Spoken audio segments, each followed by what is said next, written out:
First, I was going to call it Coffee with Joan. I thought that was a really unique idea, but it really didn't roll off the tongue. And then I came up with Joan's Quilting Club. But of course, when I sit here, I just lose my train of thought or whatever. I should just call it Quilting with Joan, right? But anyway, so today I wanted to show you this quilt that I have started, and it's the dog on this right here, this workboard. And it's actually my dog. She had passed away last year, or we put her down May 2nd, 23. And yeah, she was a great dog. We had her for 14 years, and she just got really, really old. So when I thought about doing a dog, at first I thought about maybe putting my friend's black lab on there. But then I thought, heck, why not use Bagel? And that was her name, Bagel. They named her Bagel because at the time when she was small, puppy, she was just, had her baby hair, and she was kind of tannish white. She's a yellow lab, but tannish white, and she looked more like the color of bread, white bread, or the crust on white bread. So they named her Bagel. And then as she got older, she got whiter and a little yellow. But she was a great dog. Like I said, we had her for 14 years, and we moved across country with her, and she came with us, and she loved it here. We did live in Oregon, and now we live in Georgia. So anyway, so I thought, why not put her there? In fact, with all the quilts that I've made, which is like at least 13 now, well, actually more than that, because I was thinking about it the other day. I thought, I made, back in 2000, or 2002, I had a hip replacement, and I made 3 quilts when I was laying in bed, but they were more like throw quilts, and they were they're hexagon circles. They weren't the wedding ring. I don't remember. I think it was Flower Garden or something that I made, and that was the first time I had ever did a piece quilt. Patchwork. Well, it's not patch because it's a hexagon, but that was the first time. Other than that, I've made Winnie the Pooh quilt. I don't know if you can see it up there, but it's up there, and which was like 25 years ago I made that. So I've dibble-dabbled. I've raised my kids, and I've also raised my grandson, and so now I have this wonderful, I love this room, sewing room to myself. And what I like about it is that I can quilt and leave it and come back. So that's just awesome. But anyway, and yes, and I wanted to welcome you to the club because, well, I remember when I did live in Oregon, on our street, there was some elderly ladies that lived there. And they were involved in a quilting club. And I didn't know anything about a quilting club. I know that one of the ladies had explained to me about it. And I thought, that's pretty cool. But, and then they invited me. I thought, okay, that's good. So I went.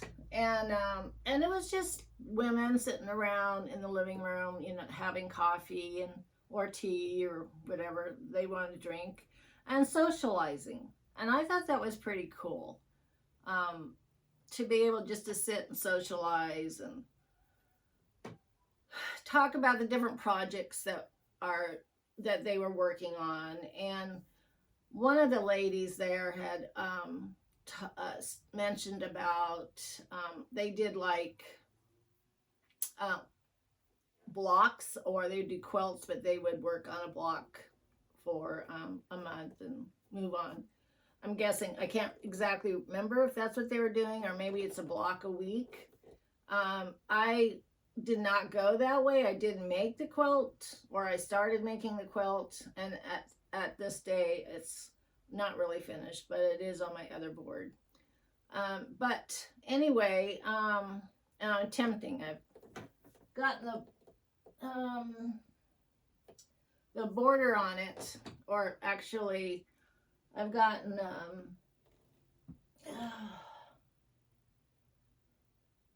seam binding on it.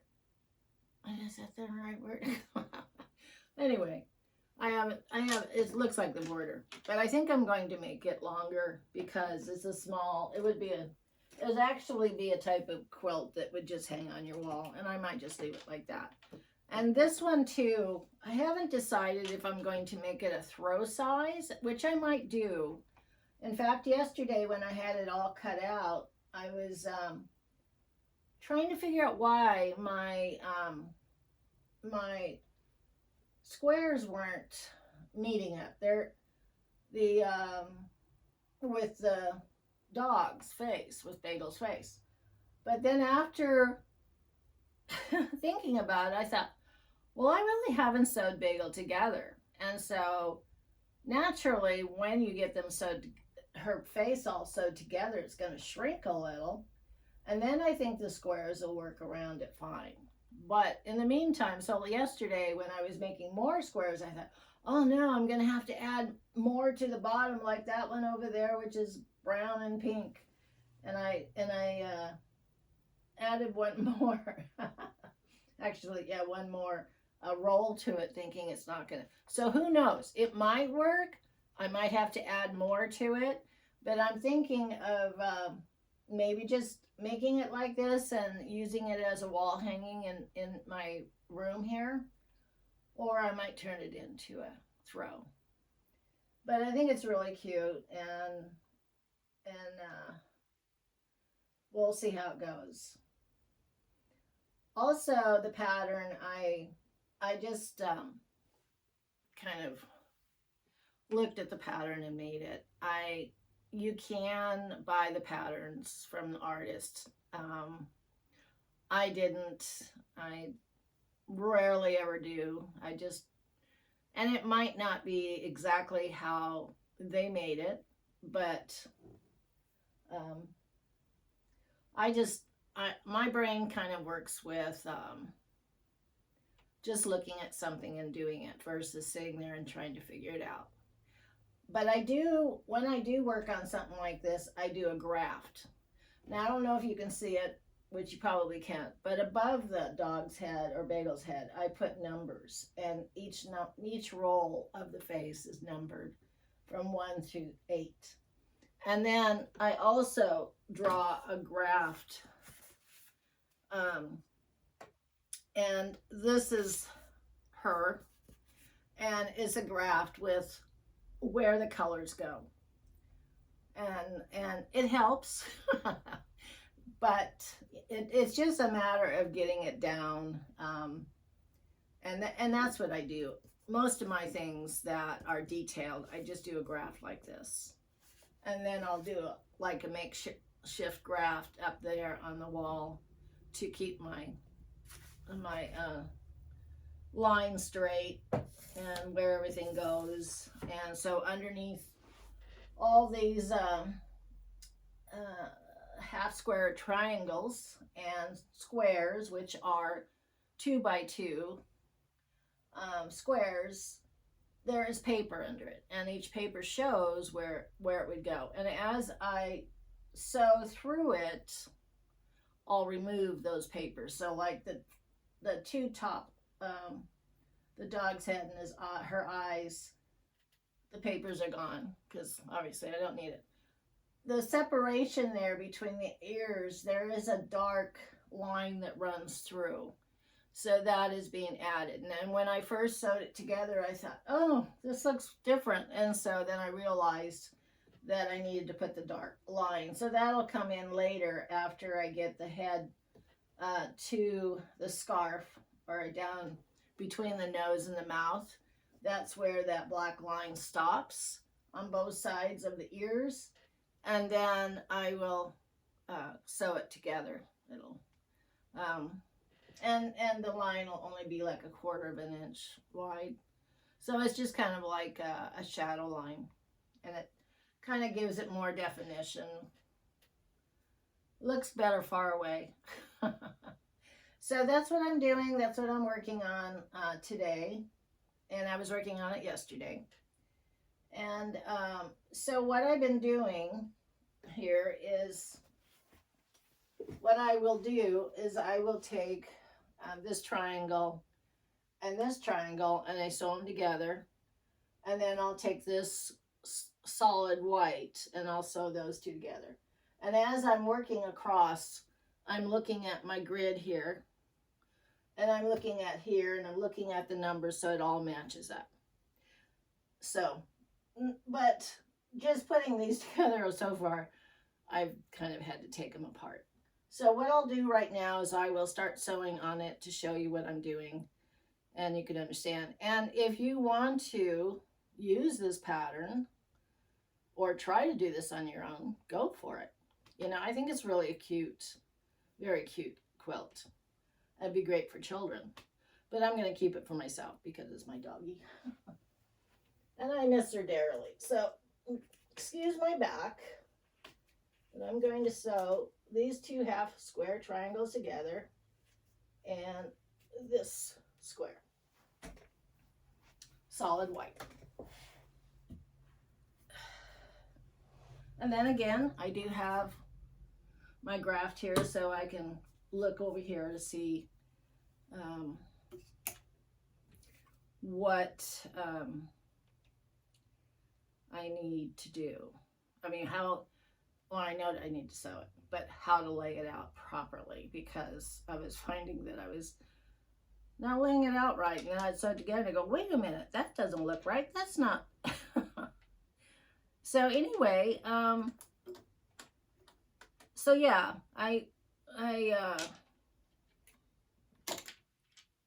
so how are you all doing? I hope you're all fine. Hope you're all staying nice and healthy. It definitely helps. You know, I like sewing because it's kind of my foot is sewing machine paddle here is way back. Anyway, I like sewing because it's creativity, and I do. I have like, actually I have 1, 2 quilts going, and then I also have another quilt downstairs that I'm working on, which is like a hand sewing quilt. Like when I travel, I would sew on it. If I go to the doctor's, I sew on it. And then in the morning when I get up and I have my coffee, I'm sewing on it. So, and that, again, that quilt is just, let's see, 6, it's a 9 patch with 2 by 2, 2.5 by 2.5. And I started to make it for myself, but as I go on, I'm adding more of children's characters. And I know that there's a couple that live across the street that's going to have their first baby. So I figured maybe I would just make it for them. I haven't decided yet. But it's a cute quilt. Yeah. So here's, I sewed the 2 triangles together to make 1 square.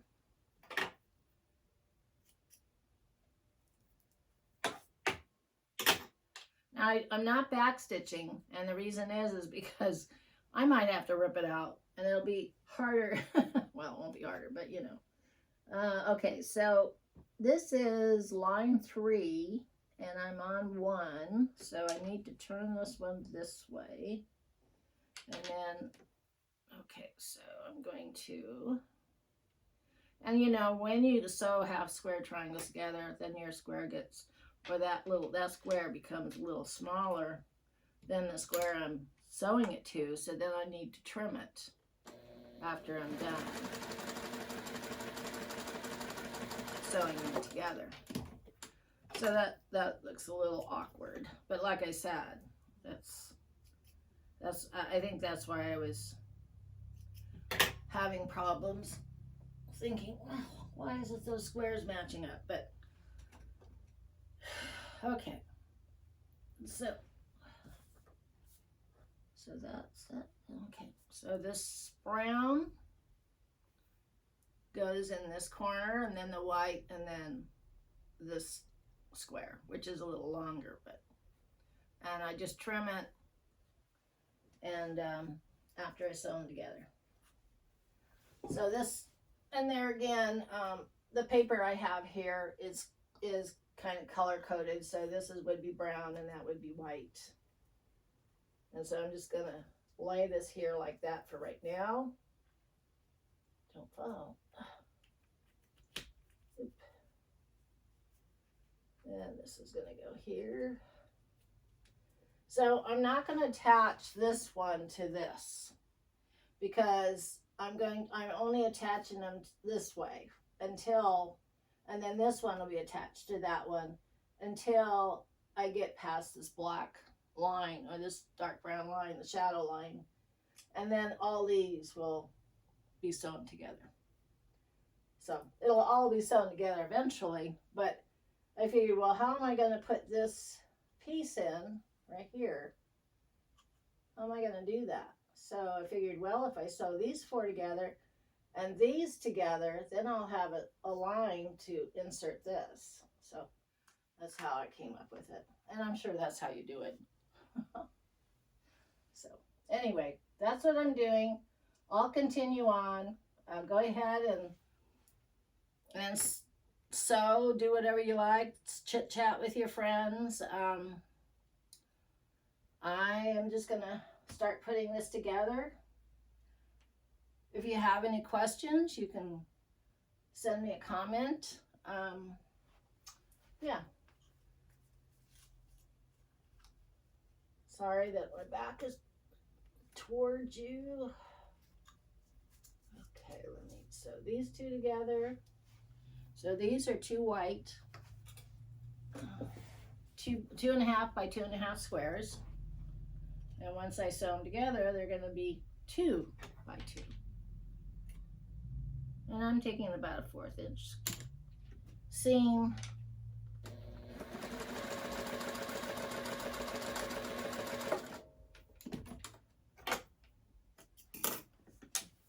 And of course I should be ironing them, but anyway, so there we go. That goes there. Under that eye. Bagel's eyes were brown, so I thought, why not just do it brown like her eyes were, instead of black. Or actually I had kind of like a gray color. And so I thought, why not just do black? Okay, so what I'm doing here is I have these two plain white ones here, and so I'm just putting them back in there, and once I get it pretty much sewed together, then these come out.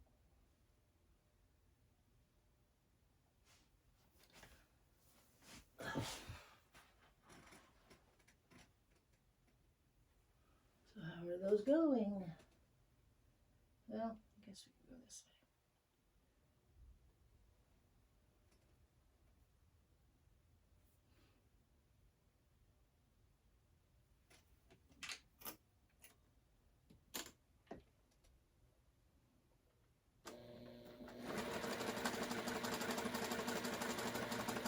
I'm a different type of quilter.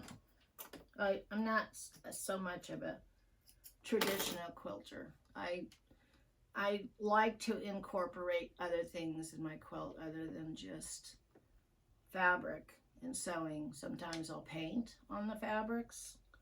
Sometimes I'll do embroidery on the fabrics. So it's whatever, however, you know, however it comes out. I mean, whatever it's how I decided to design the quilts put it that way. And I do have a picture of a quilt. Now, there actually, you can see it right there. I point to that a lot because that quilt, that particular quilt, it was the first quilt I had made in 22. And I didn't make a picture of it. What I want to do is compile a book of all the quilts that I've made, so I can just show it to you instead of saying it's up there. Finding that you can see it if you take your camera and get closer. It's a very large quilt. It ended up being like queen size. It could have even been king size, but I believe it was a queen size. I made it very large for my granddaughter's single bed, is because they wanted it to hit the floor. And so I had my daughter measure from the sides of her bed down and all the way around. And the one priority in the quilt was that it had to be soft. And with me just starting out quilting again, there's been a lot of changes in fabrics, and I didn't know it that much about Minky. To me, it was new. And I never worked with it before. But that wasn't going to stop me. I looked it up. I read a lot about it. A lot of information that people had said, reviews on it. But even so, that wasn't going to stop me. And I watched a lot of videos, how to work with it, ideas. And that's another thing, is I watch a lot of YouTube videos to get ideas. I watch them even to create this YouTube video I watch. And I have a tendency of talking a lot, which I think it's okay. That is part of the club, is to talk and talk about what you're doing. I guess I could just sit here and be quiet and not say anything. That would probably be a good idea. Okay.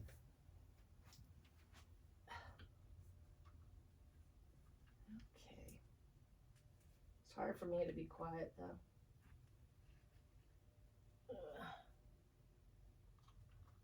Okay, we'll do those last two here. Oh, no, yeah, this one needs to be sewed together. Okay. I put this flannel fabric up there thinking that, well, I was hoping to, I put it there because I was hoping for it to hold my fabrics on without pins. Sometimes it works, but if I have the fan going like I have now, I think the fan kind of knocks it off. Okay, so we are on 3. So the white and then the brown. So brown goes, the brown goes like this, and then like this, and then the white goes like that to make that square. So the brown is in the corner and the white is at the top corner. Okay, hopefully. I need to rework here. 1, 2, 3, 4, 5, 6, 7, 8. Okay. So I'm on 3. I'm on the last one. Yes. I had, see, after Christmas, I had 2 quilt tops done because I was made them for my sister and her daughter. And they were about ready to be done. During Christmas, I stopped because I was making Christmas presents and whatever. And then I told them that once Christmas is over, I would finish their quilts and get them, packaged up, mailed to them. And I still have one sitting here because it needs to be mailed off. But I washed it, and I usually wash them, but I washed this one. And the colors on it, kind of, some of the colors, the blues, the ink and the color of the print, I mean, whatever they print these fabrics with nowadays, it bled through on the back side of the quilt. And I thought, oh no, what am I going to do? I mean, I didn't even notice it until I showed it to somebody that came by to visit, and so I was so proud of myself, and I was showing it off, and I said, and this is what I use on the back.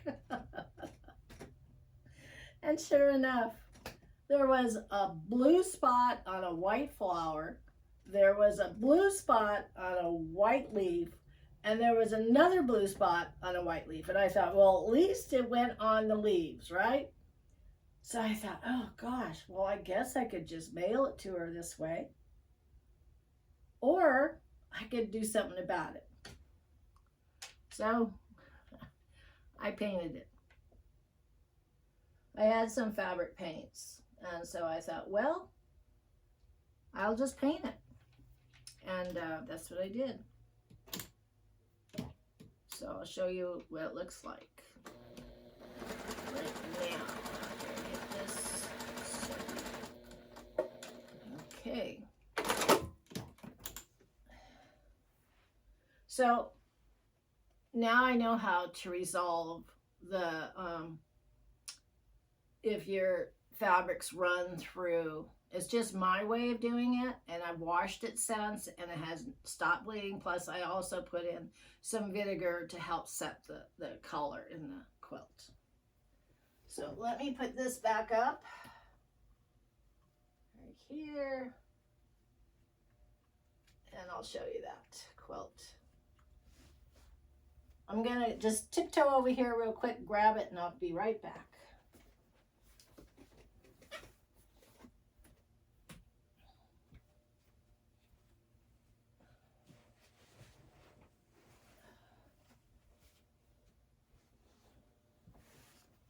Okay, so this is the quilt front.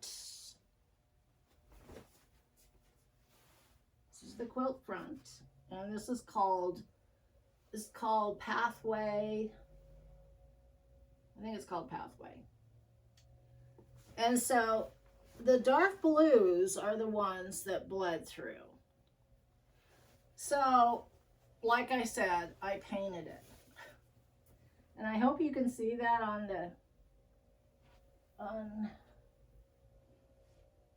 the camera. Maybe you can zoom in on it.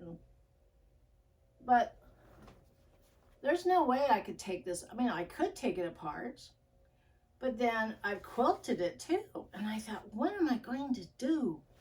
So I painted it. Now what I used was, I have these paint pens. And first I started to just do everything, all the white flowers and leaves and blue.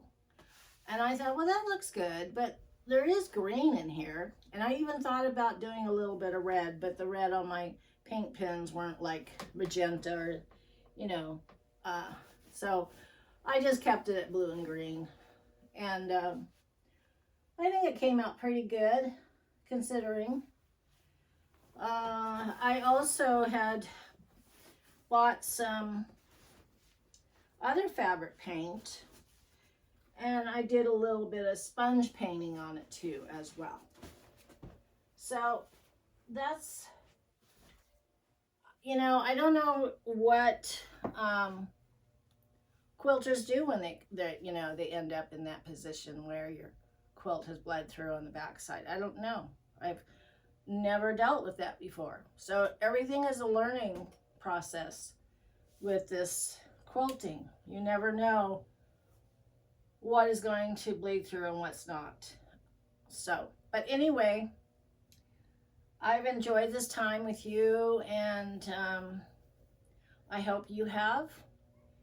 And like I said, this is you know, it's a little challenging quilt, I must say.